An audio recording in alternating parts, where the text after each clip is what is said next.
E aí galerinha, beleza? Tudo bom com vocês? Pessoas, o vídeo de hoje ele é sobre o direito. Geralmente eu posto um conteúdo cristão, só que essa semana eu recebi uma pergunta e ao mesmo tempo uma crítica. E o colega, ele me perguntou por que eu faço direito ao invés de teologia. E aí ele fala, né, que é perca de tempo, uma vez que o judiciário ele está corrompido e vendido ao capital. Não com essas palavras, mas a ideia foi basicamente essa. E aí você já deve ter escutado de alguns colegas que não adianta processar tal empresa ou não adiantaria processar a pessoa X, porque ou a empresa ou a pessoa X comprou o juiz e você iria perder a sua causa. Essa já foi uma preocupação minha, eu já tive essa insegurança e eu acho que a resposta ela vai de encontro aos seus anseios. De início, eu quero dizer que esse tipo de pensamento ele é um pensamento muito ignorante, de alguém que não tem conhecimento e principalmente de uma pessoa que não vivencia a prática jurídica no seu dia a dia. Talvez você olhe para mim e pense, Manuel, se você está estudando, está fazendo direito, mas uma coisa é aquilo que você vê na teoria e outra coisa é aquilo que você vê na prática. E você está, de certa forma, iludido com o ordenamento jurídico brasileiro. Mas, pessoas, eu estou falando não só de algo que eu estudo, mas de algo que eu vejo na prática, tá? Como que funciona? Os juízes estão comprados, o judiciário brasileiro ele está completamente corrompido, não estaria. Qual que é a real hoje do mundo jurídico? Eu vou pedir para você assistir o vídeo até o final e aí depois você faz as suas críticas. Eu quero começar falando sobre a prisão em segunda instância. E aí você vai se recordar muito bem. Lembra que a gente teve, em especial ali em 2019, uma mudança de entendimento acerca da prisão em segunda instância. Ela deveria ocorrer ou não deveria ocorrer. O porquê que eu estou trazendo esse exemplo para o vídeo? Para mostrar para você que nós temos primeiro o entendimento jurisprudencial, e o entendimento jurisprudencial para o pessoal que não é do direito, ele é o entendimento ou é a forma como o judiciário ele se comporta. Eu estou falando dos juízos de piso, dos tribunais, basicamente é a forma como uma ação é julgada. E além desse entendimento jurisprudencial, nós temos o entendimento doutrinário. O entendimento doutrinário, pessoas, seria a forma como os doutores do direito eles entendem determinados assuntos. E você vai entender o porquê que eu estou falando isso. Em relação à prisão em segunda instância, nós tivemos um entendimento jurisprudencial do STF diferente daquilo que ele já havia se posicionado. Em 2009, se eu não me engano, houve um entendimento, em 2016 houve um outro entendimento e em 2019 houve um outro entendimento. Ora, o Supremo entendia que a prisão em segunda instância ela deveria ocorrer, ora, o Supremo entendeu que essa prisão não deveria ocorrer. E aí nós tivemos também um conflito em relação aos doutores do direito. Beleza, mas trazendo para o nosso caso, para a nossa realidade, o que isso significa? Isso significa que quando você leva a sua causa ou você leva uma ação para o judiciário, usando um termo comum, quando você processa uma determinada pessoa ou uma determinada empresa, primeiro, nós teremos aí o entendimento jurisprudencial do magistrado. Então o magistrado ele pode entender a sua causa, o seu conflito de uma determinada forma, E a depender da forma como ele entende ou como os tribunais se comportam, você pode ter uma decisão favorável a você ou não. Além desse entendimento dos tribunais, você pode ter também um juiz, um magistrado, entendendo o seu conflito de uma determinada forma, com base na doutrina que ele adota, ou com base no pensamento ali dos doutores que ele traz para ele.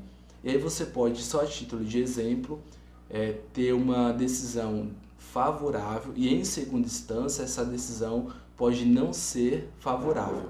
Ou seja, juiz de primeira instância entende de um jeito, dá causa ganha para você, e o juiz de segunda entende de um outro jeito e não dá causa para você.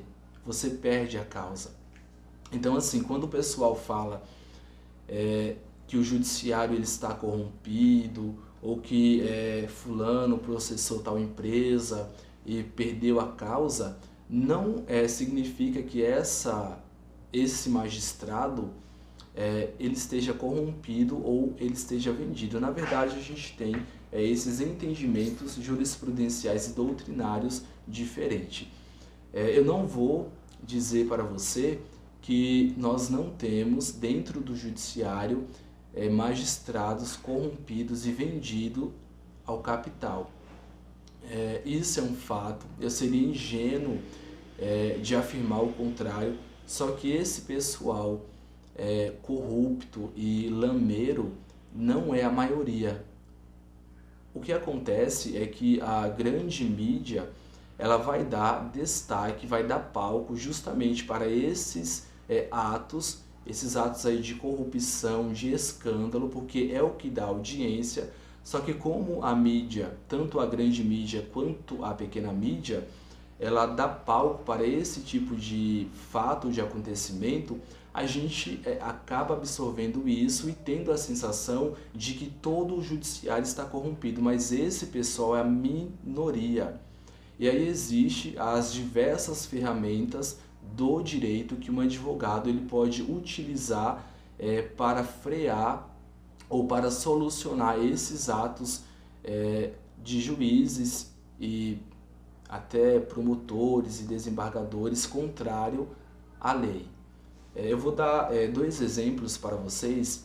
Eu tenho um colega, hoje ele trabalha em Brasília, na Procuradoria-Geral da República, só que é um camarada que as suas atitudes e o seu comportamento não é pautado na legalidade.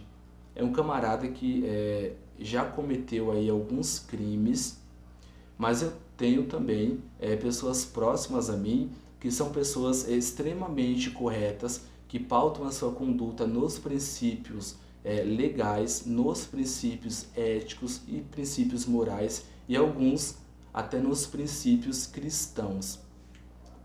Mas para a gente finalizar o vídeo, acho que o vídeo está um pouquinho longo. Eu acho que o que fica de reflexão do conteúdo de hoje, apesar de não ser um conteúdo voltado para as Sagradas Escrituras, é que você não pode se intimidar diante de algumas falas. E quais falas são essas, Mano Ellison? Quando alguém chegar para você e falar que não adianta você processar pessoa X, ou não adianta você processar empresa tal, ou a própria pessoa falar para você que não adianta você processá-la porque ela conhece um juiz ou conhece um promotor de justiça e que esse pessoal está todo comprado.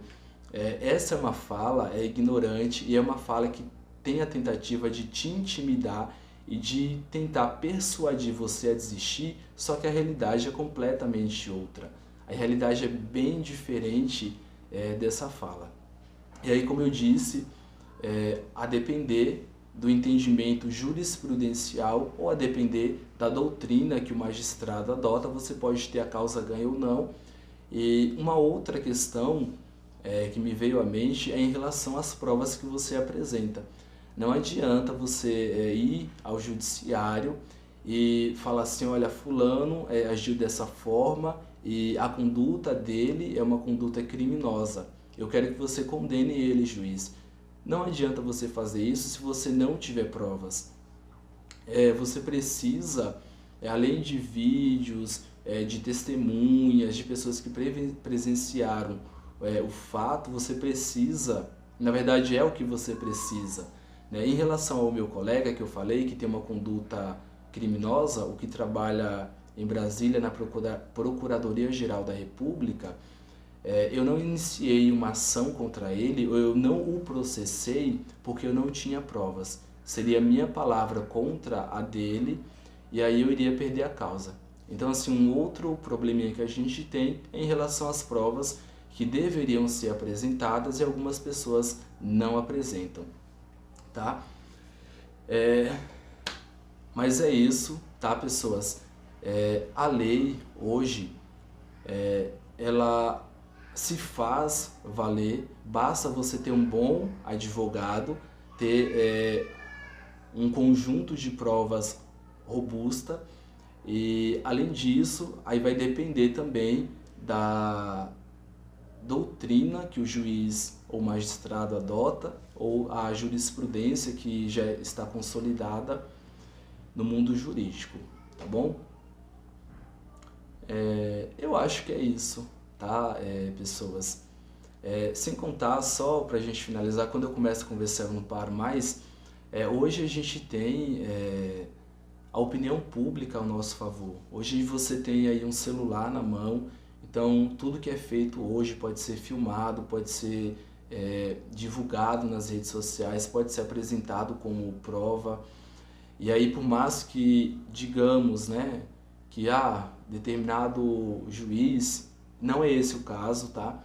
Tem um posicionamento corrupto e etc. A opinião pública hoje é um fato que viraliza nas redes sociais, ele acaba exercendo uma pressão muito, mas muito grande, porque é a imagem é a imagem